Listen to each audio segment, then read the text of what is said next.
హాస్పిటల్లో మహిళా వైద్యురాలపై జరిగిన అఘాయిత్యం అత్యంత దారుణమని, ఆ ఘటన జరిగిన ఆగస్టు 9 రోజును దేశవ్యాప్తంగా బ్లాక్ డేగా ప్రకటించాలని జనసేన డాక్టర్ సెల్ అధ్యక్షుడు బొడ్డేటి రఘు అన్నారు. విశాఖలో ఏర్పాటు చేసిన మీడియా సమావేశంలో ఆయన మాట్లాడుతూ, విద్యావంతురాలైన వైద్యురాలకే రక్షణ లేకపోతే ఇక సామాన్య మహిళల పరిస్థితి ఏమిటని ఆవేదన వెలుబుచ్చారు. ఈ ఘటనపై జాతీయ మహిళా కమిషన్, సుప్రీంకోర్టు విచారణ చేపట్టడం స్వాగతించే పరిణామమని, ఇలాంటి ఘటనలో పునరావృతం కాకుండా పటిష్ట చర్యలు చేపట్టాలని డిమాండ్ చేశారు. సమాజంలో తల్లిదండ్రులు పిల్లలకు గుడ్ టచ్, బ్యాడ్ టచ్ లను నేర్పించి క్రమశిక్షణ అలవర్చాలని డాక్టర్ రఘు విజ్ఞప్తి చేశారు.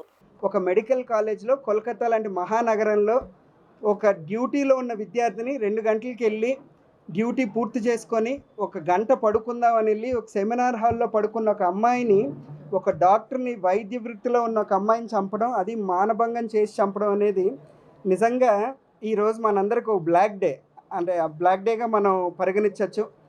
మరి ఈ తరుణంలో జనసేన పార్టీ ఇట్లాంటివి ఖచ్చితంగా ఖండిస్తుంది. ఎందుకంటే ఉమెన్కి సేఫ్టీ అనేది చాలా ఇంపార్టెంట్. ఇక్కడనే కాదు, ఆంధ్ర రాష్ట్రంలోనే కాదు, యావత్ భారతదేశంలో అట్లనే ప్రపంచంలో ఒక స్త్రీకి స్వేచ్ఛ అనేది చాలా ఇంపార్టెంట్. అర్ధరాత్రి డ్యూటీలో ఉన్న ఒక అమ్మాయికి స్వేచ్ఛ లేకపోతే ఇక నార్మల్గా బయట పనులు చేసుకొని కానీ, ఉద్యోగాలు చేసుకొని కానీ, సాఫ్ట్వేర్ ఎంప్లాయీస్, క్యాబిన్లో వెళ్ళిన వాళ్ళకి, ఇట్లాంటి వాళ్ళకి సేఫ్టీ ఏం జరుగుతుందని మనం ప్రశ్నిస్తున్నాము.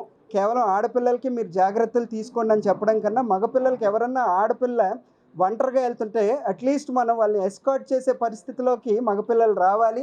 ఖచ్చితంగా సొసైటీ ఇది ఒక సోషల్ రెస్పాన్సిబిలిటీ కింద తీసుకొని ప్రతి అబ్బాయి ఒక అమ్మాయికి ఒక సోదర భావంతో ఖచ్చితంగా అమ్మాయికి ప్రొటెక్ట్ చేసే విధానంగా ఉండాలి. అట్లనే ఎన్సీడబ్ల్యూ కూడా ఈ కేసు ముఖ్యంగా ఈ కేసు వర్క్ కానీ వచ్చినట్టయితే ఎన్సీడబ్ల్యూ కూడా, నేషనల్ కమిషన్ ఫర్ విమెన్ కూడా కొన్ని సూచనలు, సలహాలు, అందులో ల్యాప్సెస్ కూడా ఇవ్వడం జరిగింది.